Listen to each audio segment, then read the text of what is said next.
Hello, guys. Welcome to the show. I am super excited to bring you a wonderful guest. She is Jane Rosen. She's the author of, she's going to correct me if I'm wrong, 4 books. And we're going to talk a little bit about all of them, but we're going to probably jump right in and start talking about this latest release. Hi, Jane. Thanks for coming. Thank you for having me. Absolutely. So this is like one of my all-time favorite things to do, talk about books. I Yeah. love it. I love it. So your newest release is called, well, first let me backtrack. Let me give a little bit more about you. So you're an author, a screenwriter, which I want to ask you questions about that, and a former Huffington Post contributor. So you've got quite a cool pedigree going on here. It's pretty awesome. Thank you. Thank you. It's taken a long time to find out where I would excel in the writing world. And I think I finally found it in novels. That's awesome. The journey is the most fun, isn't it? Like all of the things you get to do and try. It's so cool. And you don't even have to just pick one. You can do all of them. Why not? That's true. That's true. Absolutely. So tell me a little bit of the backstory of your newest release, which is On Fire Island. Sure. So On Fire Island was first written as a screenplay. And it's the story that's been in my head and in my heart for probably 20 years. So basically, I feel like I wrote it as a screenplay, turned to novel writing, wrote 3 other novels almost as practice until I had the guts to tell my favorite story, which is On Fire Island. I love that. So even though it's the latest release, it wasn't necessarily the last book you've written. This has been kind of just percolating and forming as you've been going along then. Yes. I mean, it is the last actual book that I've written, but not the last story, let's say, that I've thought of. How's that? Yes, that makes perfect sense. Is this purely fictional? Is it based a little semi-autobiographical or? I met my husband on Fire Island over 30 years ago. And I think from that moment on, I had this very romantic kind of version of it in my mind. And I guess what I could say is I've shared my Fire Island in the book. It may not be everyone else's, but it's mine. I love that. Yeah. So that's what it is, really. It's just a love story. It was, when it was a screenplay, it was the story of 3 men. And my book editor said, well, you write for women, really. So I decided to write it from the perspective of the narrator's dead wife, so it sounds sad, but it's not. It's very uplifting. And it was a really interesting way to tell the story from a female perspective about 3 men. Wow, this sounds so fascinating. It's like it's mentally in my to be read list already, along with your other book. We'll talk about that after, but yes, you're already in my to be read list, which is an insanely long list. I don't know about you, but my reading list, I have like the bedside book, I have the Kindle book, and I like there's a lot of books that go on all at once. The Audible book, I have a lot of books going on all the time, but I love it. It's great. They say that's like the best way to become, the best writer you can be is to read a lot. So we're on the right track. It's true. I can't even, I wish I had like an extra 3 hours every day to sit down and read. Like I could just plop them in the middle of my day, but I don't. But yes, I agree. Same thing. So tell me a little bit. So you started more so with screenwriting. This book, obviously in particular, was a screenplay first. What's easier for you? That's a great question. It's easier in different ways, let's say. So screenwriting, when you write a screenplay, you basically are writing the dialogue. You're writing a little bit of the 2 of us are talking on Zoom, right? But you don't have to go into full detail of what you're wearing or what you look like or what I look like or what the room looks like, because that's really kind of someone else's job in a movie. So unless it's very relevant for your story, it's mostly dialogue. So that's kind of easy. It's also, for me at least, I love writing dialogue. It's also much shorter. It's between 90 and 120 pages. So between those 2 things, not having to fret over every word, just the dialogue, because that's all the person's, the moviegoer will see. And between the length, that makes it easier in some ways. What's harder is that dealing with Hollywood is not easy. So I've had two different editors in my novel writing, and I've adored them both, and I've loved working with them, and I've loved their suggestions. Hollywood, on the other hand, is like, it's a lot of people. Like, I don't know, half a dozen people be reading it, and everyone has opinions. And sometimes I kind of felt like their opinions were just for the sake of having one, kind of. And they would send me on kind of wild goose chases in my writing all the time. Do it. Could you do it this way? Could you do it that way? And you have to do whatever they ask. If they say, like, we like it, but let's move it to Mars, you got to move it to Mars, or they're going to replace you with another writer. Mm. In a novel, you can't be replaced. It's your story. So that's some of the different, idiosyncrasies, the differences between the two genres. That's so fascinating because I've always wanted to just go back and take some time with some of the books I've written and try my hand at just for the I don't even know if I'd actually do anything with them, but just to try it and see if I can do it, because I think it's like a great exercise in learning some minimalistic writing, because you're, like you said, you're going right down to dialogue. So there's so much you have to express and show through dialogue than, what you can do in a novel, when you can just go on if you wanted to. Not that anybody likes to read that, but you could go on for pages with, descriptive things and interior thoughts too, right? Yeah. Like novel, you really have to show it in expression and dialogue in a movie. Right. So fun. Now, speaking of that, your third release, and correct me if I'm wrong, Shoe Story is that right now being, there it is. This one. Okay. Yes. Eliza Starts a Rumor. Okay. So now, is this the one that right now there's discussion for one of your books going into? That's the guy right there. Yeah. Okay. I mean, yes, everything is in total standstill right now with the writer's strike. Oh, right. That's right. Yeah. Yes. But it was fun. I went out to LA and I met with the producers and the writer, and we had dinner, and I felt very cool. And then there was a writer's strike. So it was short-lived. I mean, very inconsiderate of them. Right? The nerve. I'm telling you. That's really, really exciting.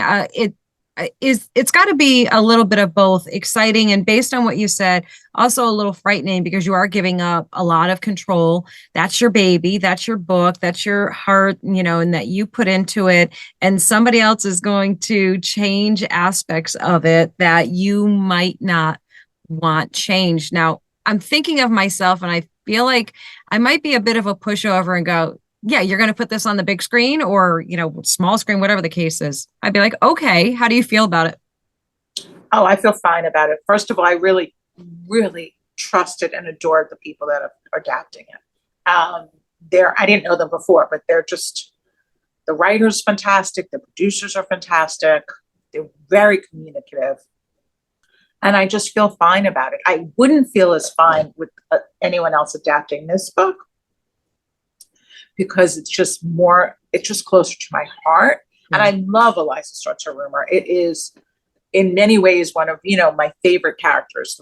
There's 4 women in it, and I adore them. But I think, like, it's pretty fleshed out, and they're pretty fleshed out, and I trust who was writing it. So I'm okay with the whole thing.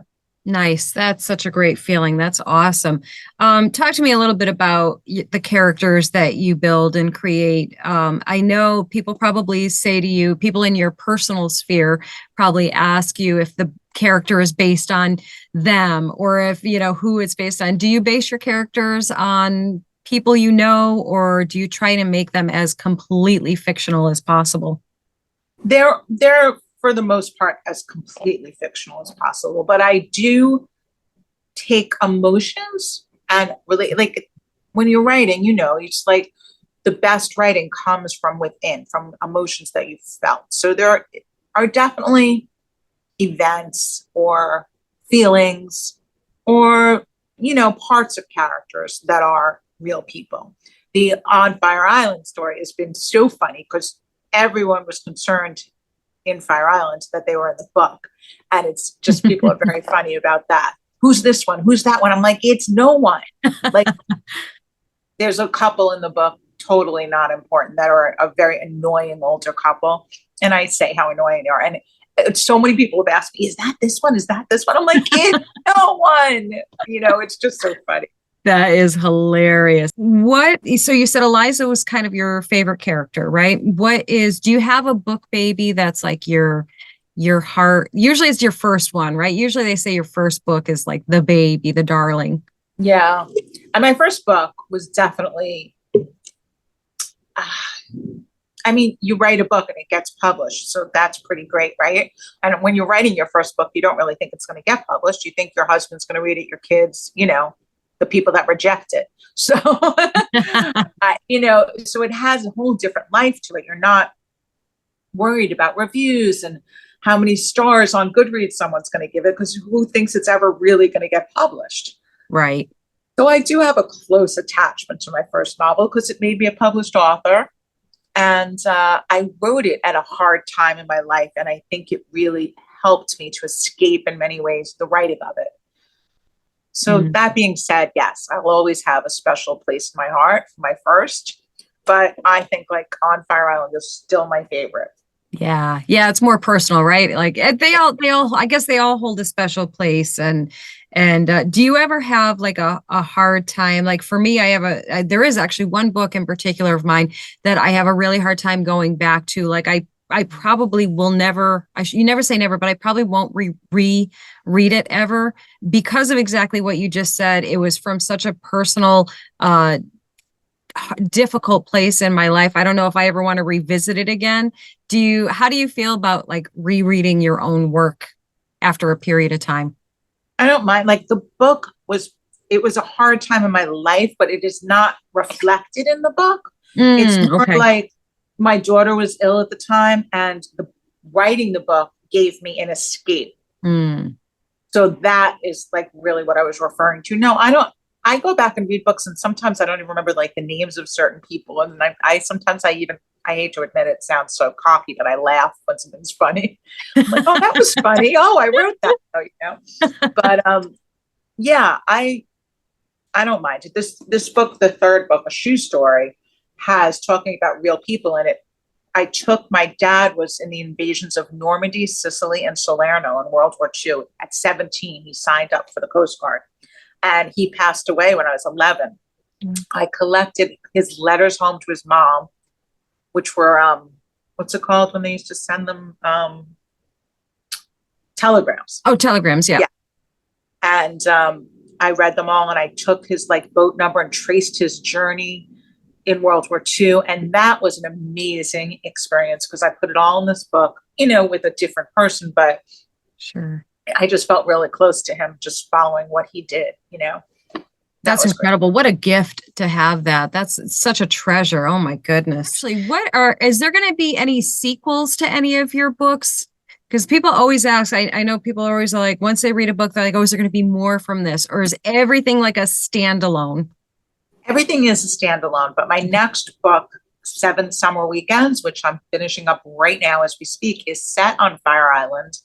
And you will be able to revisit a bunch of the characters from On Fire Island, which I'm really happy about because so many people have been saying in their reviews, I need more of these people. So you could get more of the people, but you could also read it completely on its own. That's awesome. So cool. Yeah, I'm a big fan. Like I get very attached to my authors. Like when I find a book, that's one of the first things I do. If I start reading the book and I'm loving it, like right from the beginning, which usually is the case, and I'm like, okay, I have to have everything they've written. Like I need everything. I need all of the books in my library, and I'll just go through them, And I think a lot of readers do that. So yay, I'm so excited that there's like a bunch of them and more coming. Do you ever find a creative process? Once you're writing one book, do you get ideas for other books and start another project? Or are you more methodical in can you stay focused on one? I do start getting carried away with other ideas. I end up just writing them in the notes on my phone and trying not to think about them. I don't know about you, but like I spend a lot of time mulling, mulling I'm so sorry if you hear that New York City car horn. No worries. Mulling. It's very authentically New York. I like asked the city to be quiet while I was on my Zoom, but it doesn't cooperate. What was I saying? Oh, mulling the ideas. Yeah, I spend a lot of time thinking, especially like if I wake up in the middle of the night or when I'm going to sleep. I don't know, like it's just that whole being in bed, sleeping, your mind clearing up. It's a great time to Absolutely. mull What's your, ideas. do you have a favorite part of the process of the writing? Like, is it the actual writing? Do you love the self-editing? Do you love the part when it's just out there in the universe, or do you just enjoy the whole ride? I think I like polishing up a book the best because I know it's there. There's a lot of the pressure is removed when you've figured out all the difficult parts and you've made it to the end, at least once or twice already, right? Then it just becomes time to just make sure every chapter shines and make sure the jokes hit and the words, tweak the words, and I like that part the best. Yeah, yeah. I've learned to like that part. I didn't used to. I used to dread it because, I'm impatient and I just want to move on to the next thing. Now I've learned to really love that part of the process. What kind of writer are you? Are you a plotter or a pantser? You ever hear those terms before? Like people are always like, "Oh, I'm so mad at the city right now. Do you hear this? It's turning on me. It's ridiculous. They're just being so rude to us." Nerve. I think I'm a little of both. I before I start a novel, I take index cards and I write out all the chapters, title, what's going to go on, the beginning, the end, the middle, and I put them all in order, look at them, and after that, I barely look at that again. But I just kind of need to know that I have the beginning and I have the middle and I have the ends, because if I didn't do that, I think I would just be panicked that I would get to the halfway point and say, oh my gosh, this is going nowhere. Right. So that I do plot it, but I'm not an organized writer that way. I see people that have marked off pages and big, bulletin boards covered in notes and sketches and chapters. And I'm not that person. Yeah, I'm awed and amazed by people who are that level of organized. I couldn't do it. I can't do it. I'm your classic pantser. So I just sit and write, and then afterwards I'll go back and say, oh, maybe I should kind of keep a little bit of track of things here, and then maybe I'll do the index cards. Who inspires you for your writing? Is there any particular author that has had an impact on you? Many authors have had impacts on me. I think originally I was a huge John Irving fan, which I think really directed my characterizations in some ways. I tend to go towards the quirkier characters. And I think that informed it. Reading all of his work, I think, helped inform that.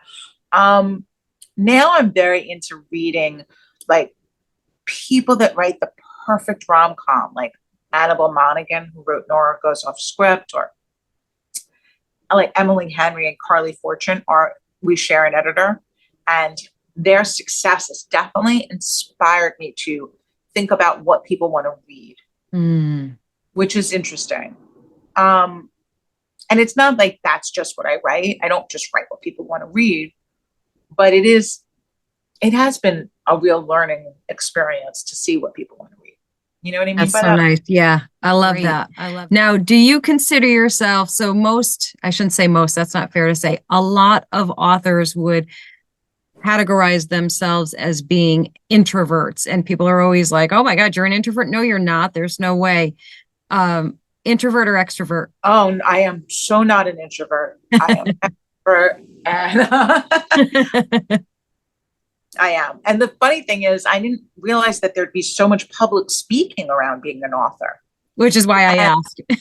Yeah, and I actually really enjoy it. Like the first time I was going and speaking in front of 1,000 people, I was like, holy shit, what am I doing? I was up and I wrote everything down. And now I'm just like, I love talking to people about my books. I love being interviewed about my books.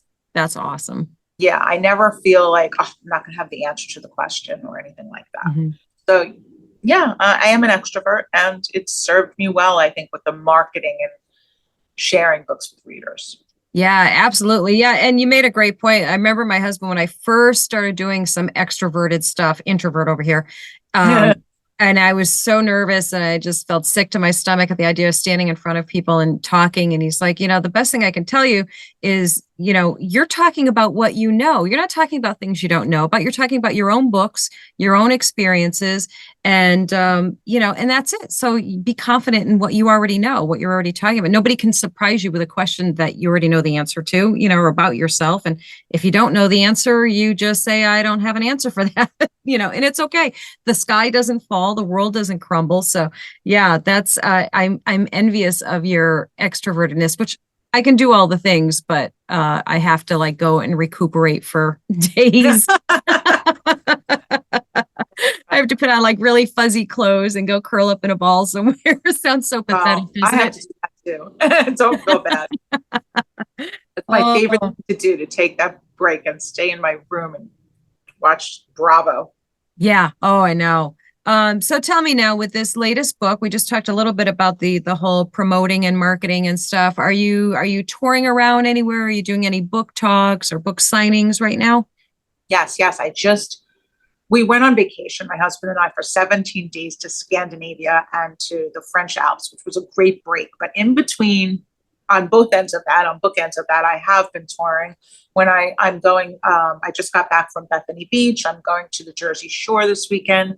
Then I'm heading out to Fire Islands, where I'll be doing 4 or 5 different events, because Fire Island is an island with many different towns, and they're not really connected. You could ride your bike to a certain point, but then you really can't. You'd have to take a water taxi to get to them. It's an interesting topography.